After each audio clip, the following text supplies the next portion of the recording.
श्रावण मास महात्म 7वां अध्याय। जय श्री कृष्ण भाइयों और बहनों।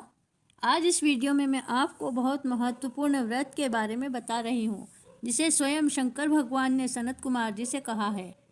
और यह है मंगला गौरी का व्रत, मंगलवार व्रत की कथा, जिसकी महिमा बताते हुए स्वयं भगवान सदाशिव ने श्री सनत कुमार जी से कहा। अब मैं मंगलवार के व्रत का महात्म्य सुनाऊंगा, ध्यान पूर्वक सुनो। इस व्रत के करने से वैधव्य का नाश होता है। विवाह उत्तर 5 वर्ष तक इस व्रत को करना चाहिए। इस व्रत का नाम मंगला गौरी व्रत है। यह व्रत ताप का नाश करने वाला है। विवाह के पश्चात पहले मंगलवार के दिन इस व्रत को आरंभ करना चाहिए। पुष्प मंडल का निर्माण करके उसे कदली स्तंभों से शोभित करना चाहिए। उसे अनेक प्रकार के सुंदर वस्त्रों तथा फलों से सजाना चाहिए। मंडप में देवी की सोने की प्रतिमा बनवाकर स्थापित करना चाहिए। इसके बाद मंगला गौरी की प्रतिमा का 16 उपचार तथा 16 दुर्वा दलों से और 16 चीड़ दलों से, 16 चावल तथा 16 चने की दाल के दानों से अर्चन करना चाहिए। 16 बत्तियों का एक दीपक होना चाहिए अथवा 16 दीप जलाकर भक्ति द्वारा दही तथा चावलों का नैवेद्य समर्पण करना चाहिए। देवी की मूर्ति के पास सिल बट्टा रखना चाहिए। इस तरह 5 वर्ष तक व्रत करना चाहिए। फिर उद्यापन करके माता को बायना देना चाहिए। अब बायना के संबंध में सुनो। मंगला गौरी की एक पल सोने की प्रतिमा बनवानी चाहिए। आधे पल या आधे से आधे पल की प्रतिमा बनवानी चाहिए। अपनी शक्ति के अनुसार सोने अथवा चांदी के घड़ों को चावलों से भरना चाहिए।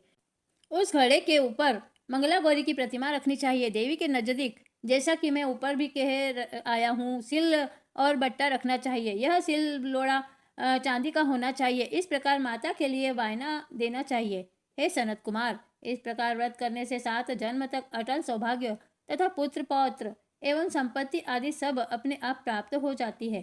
सनत कुमार ने भगवान श्री सदाशिव से पूछा, हे प्रभु, इस व्रत को किस किस ने किया है और इसके संबंध में बतलाएं, जिससे इस व्रत में मेरी श्रद्धा हो जाए। भगवान श्री सदाशिव ने कहा, हे सनत कुमार, प्राचीन काल में कुरु देश में श्रुतकीर्ति नामक एक राजा शास्त्र ज्ञाता, कीर्तिमान तथा शत्रु रहित था। वह 64 कलाओं को जानने वाला तथा धनुर्विद्या में निपुण था। उसके यहाँ संसार की किसी वस्तु की कमी नहीं थी। कमी थी तो केवल एक संतान की। उसने संतान के लिए देवी की आराधना भी की। एक दिन देवी ने उसकी आराधना से प्रसन्न होकर उसे साक्षात दर्शन दिए और कहा, हे श्रुतकीर्ति, वर मांगो। राजा श्रुतकीर्ति ने कहा, माँ, यदि आप मुझ पर प्रसन्न हैं तो मुझे एक पुत्र दे दें। आपकी कृपा से मेरे यहाँ धन धान्य आदि किसी चीज की कमी नहीं है। बस एक पुत्र सुख को छोड़कर मेरे यहाँ सब आनंद है। राजा के वचन सुनकर देवी मुस्कुराई। उसने कहा, हे राजन, तुमने एक दुर्लभ वस्तु की याचना की है, फिर भी तुमको पुत्र अवश्य दूंगी। लेकिन तुम मेरी बात को ध्यान से सुनो। तुम्हारे यहाँ जो पुत्र होगा वह अत्यंत गुणवान तो होगा, किंतु वह 16 वर्ष से अधिक नहीं जिएगा। हाँ, यदि एक सुंदर अथवा विद्या विहीन पुत्र होगा तो वह बहुत समय तक जीवित रहेगा। देवी की बात सुनकर राजा चिंताग्रस्त हो गया। उसने अपनी रानी से बात की और फिर उसकी बात से गुणी संपूर्ण लक्षण युक्त 16 वर्ष की आयु वाला पुत्र मांगा। देवी ने कहा, राजा, मेरे मंदिर के मुख्य द्वार पर आम का पेड़ है। मेरी आज्ञा से तुम उस पेड़ से एक आम तोड़कर अपनी रानी को खाने के लिए दे दो। उसको खाने से रानी को अवश्य में गर्भ रहेगा। राजा ने प्रसन्न होकर देवी के मंदिर के मुख्य द्वार पर जो आम का पेड़ था वहां से एक आम तोड़कर अपनी पत्नी को खाने के लिए दिया। रानी ने देवी के आदेशानुसार फल खाया और 10 मास के पश्चात उसके यहाँ देवपुत्र तुल्य पैदा हुआ। हर्ष शोक से संपन्न राजा ने राजकुमार का जात कर्म आदि संस्कार करवाया और भगवान सदाशिव का ध्यान धरकर उसका नाम चिरायु रखा। लड़का अपने माता पिता की देखरेख में चांद की तरह बढ़ने लगा। दिन बीतते चले गए और उसका 16वां वर्ष आरंभ हो गया। राजा रानी दोनों को चिंता सताने लगी। राजा ने सोचा, मैंने यह पुत्र बड़े कष्ट से प्राप्त किया है। अपनी आंखों से मैं इसकी मृत्यु कैसे देख सकूंगा। यह विचार करके उसने राजकुमार को उसके मामा के साथ काशी भेज दिया। जाने के साथ रानी ने अपने भाई से कहा, तुम कार्पटिक वेश धारण करके राजकुमार को काशी ले जाओ। मैंने इसके जन्म से पूर्व भगवान की सदाशिव से प्रार्थना की थी कि हे प्रभु, पुत्र प्राप्ति पर मैं उसे जगतपति की यात्रा के लिए भेजूंगी। तुम इसको इसी समय काशी ले जाओ। इसकी देह प्राण की रक्षा करना। रानी का भाई अपनी बहन की बात सुनकर भांजे को साथ लेकर काशी चला गया। कई दिन की यात्रा के पश्चात वह आनंद नगर पहुंचा। वहां पर वीरसेन नामक राजा राज्य करता था, जो कि शास्त्र ज्ञाता था, कीर्तिमान तथा शत्रु रहित था। उस राजा की कन्या मंगला गौरी अपने रूप लावण्य के कारण बहुत चारों ओर प्रसिद्ध थी। वह राजकुमारी आकाश के चांद की तुलना में धरती पर चांद के समान थी। जिस समय राजकुमार चिरायु तथा उसका मामा आनंद नगर में शहर से बाहर के शाही बगीचे में पहुंचे, उस समय राजकुमारी मंगला गौरी अपनी सखी सहेलियों के साथ खेल रही थी। राजकुमार चिरायु तथा उसका मामा खेलती हुई लड़कियों को देखने लगे। खेलती हुई लड़कियों में से एक ने क्रोध से भरकर राजकुमार को गलत कहा। उस बालिका को क्रोध और दुर्वचन कहते देखकर राजकुमारी ने उस बालिका से कहा, हे सखी, तुम दुर्वचन क्यों कहती हो? मेरे संग अयोग्य वाणी बोलने वाली कोई भी स्त्री नहीं है। देखो, मंगला गौरी के प्रसाद एवं मंगला गौरी व्रत के प्रभाव से मेरे हाथ से जिसके माथे पर चावल गिर जाए, उसके साथ मेरा विवाह हो जाने पर यदि वह थोड़ी आयु वाला है तो भी चिरायु हो जाएगा। इसके बाद वह बालिकाएं अपने अपने घरों को लौट गई। उस दिन राजकुमारी का विवाह बालिक देश के दृढ़ धर्मा राजा के पुत्र सुकेतु नाम वाले राजकुमार से होने वाला था, लेकिन सुकेतु मूर्ख, कुरूप तथा बहरा था। वर पक्ष वाले उसकी बजाय विवाह मंडप में अन्य अच्छा वर ले जाने की इच्छा प्रकट कर चुके थे। विवाह के पश्चात सुकेतु के बजाय प्रस्तुत वर को भगा दिया जाएगा और सुकेतु बालिक देश को अपनी पत्नी लेकर लौट जाएगा।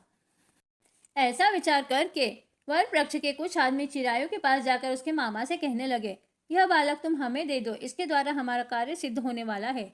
इस भूमि पर परोपकार जैसा कोई धर्म नहीं है। उन लोगों की बात सुनकर चिरायु का मामा प्रसन्न हो गया, क्योंकि वह बगीचे में मंगला गौरी की बात सुन चुका था। उसने वर पक्ष वालों से कहा, आप लोग इस लड़के को क्यों चाहते हैं? विवाह के लिए वस्त्र, गहने आदि तो मांगे जा सकते हैं, लेकिन कोई वर थोड़े ही मांगा जाता है।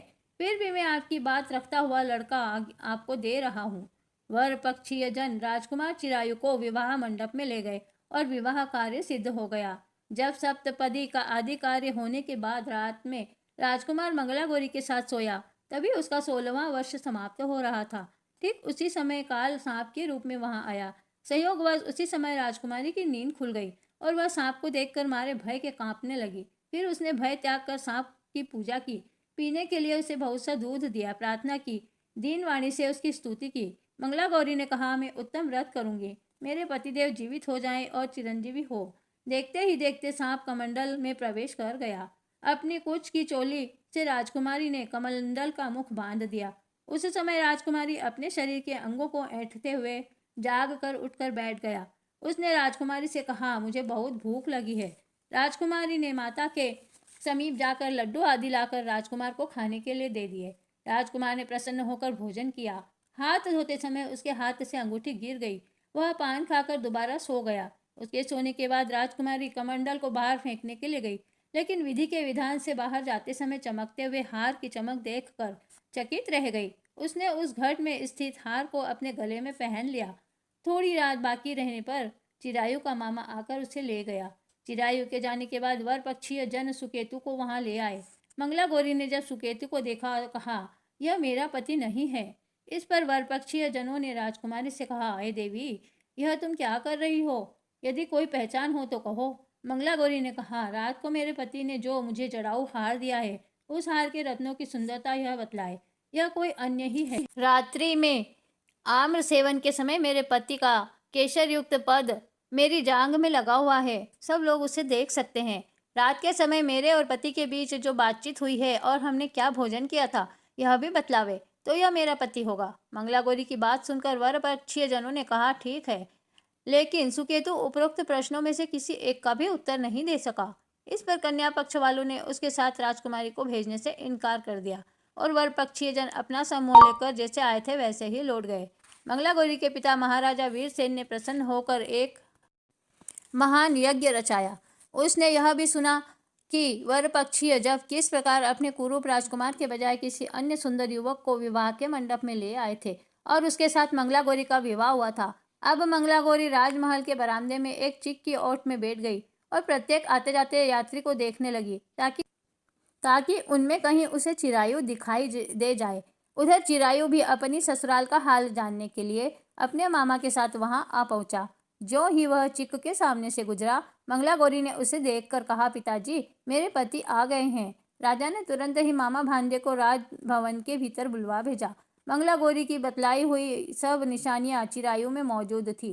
राजा ने वस्त्राभरण, अश्व, गज, रथ तथा अन्य बहुत सी चीजों के साथ मंगला गौरी चिरायु के साथ भेज दी। उसके बाद चिरायु राजा वीरसेन से विदा होकर अपनी पत्नी एवं मामा के साथ कुल नंदन सेना सहित अपने नगर को गया। जब उसके पिता माता ने लोगों के मुख से उसकी वापसी के संबंध में सुना तो उन्हें इस बात का विश्वास ही नहीं हुआ। वह सोचने लगे कि भाग्य के विपरीत कैसे हो सकता है। वह अभी यह सोच ही रहे थे कि राजकुमार चिरायु ने माता और पिता के चरणों को प्रणाम किया। माता ने उसका सिर सूंघा और उसके आनंद का कोई पारावार न रहा। वह बहुत खुश हुई। फिर उसने पुत्रवधू को अपनी गोदी में बिठाकर उससे सारा हाल चाल पूछा। भगवान शंकर बोले, हे महामुनि, मंगला गौरी ने उसके व्रत का महात्म्य तथा पिछले समस्त घटनाक्रम बतलाया। हे सनत कुमार, मंगला गौरी के कारण ही तभी से यह व्रत मंगला गौरी के नाम से प्रसिद्ध हुआ। इसे जो कोई भी सुनेगा अथवा कीर्तन करेगा उसके सभी मनोरथ सिद्ध हो जाएंगे, इसमें बिल्कुल भी संशय नहीं है। श्री सूत जी बोले, हे ऋषिगण, भगवान शंकर ने सनत कुमार से इस व्रत को कहा। वह इन कार्यों की सिद्धि करने वाले व्रत को सुनकर गदगद हो गए। उनको इसके सुनने के परमानंद की प्राप्ति हुई। 7वें अध्याय की मंगला गौरी व्रत की कथा यहीं समाप्त होती है। प्रिय भाइयों और बहनों, मंगला गौरी का व्रत जो भी करें उन्हें इस कथा को अवश्य सुनना चाहिए। वीडियो देखने के लिए आपका बहुत बहुत धन्यवाद। आपको हमारा वीडियो कैसा लगा? अगर पसंद आया है तो हमारे चैनल को सब्सक्राइब कीजिए और इस कथा को अधिक से अधिक शेयर कीजिए। जय श्री कृष्णा।